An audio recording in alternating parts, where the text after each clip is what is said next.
నేరేడు పండుని సీజన్లో ఒక్కసారైనా తినాలి. ఎందుకంటే నేరేడు పండు లివర్ ఫంక్షనింగ్ ని క్రమబద్ధీకరించడంలో మంచి దివ్యౌషధంలా పనిచేస్తుంది. మీ డయట్లో రెగ్యులర్గా ఆకుకూరలు ఇంకా రెగ్యులర్గా ఎక్సర్సైజెస్ చేస్తే మీ స్కిన్ ఎప్పుడూ హెల్దీగా గ్లోయిగా ఉంటుంది. మీ స్కిన్ చాలా ఫ్రెష్గా ఉండి మీకు రిఫ్రెషింగ్ ఫీల్ రావాలి అంటే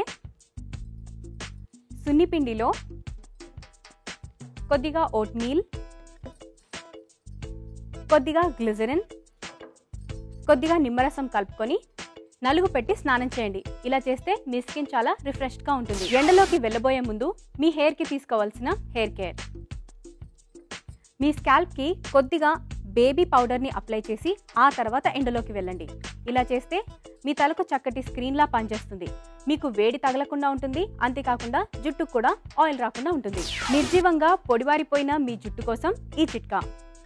మీ జుట్టుకి వెనిగర్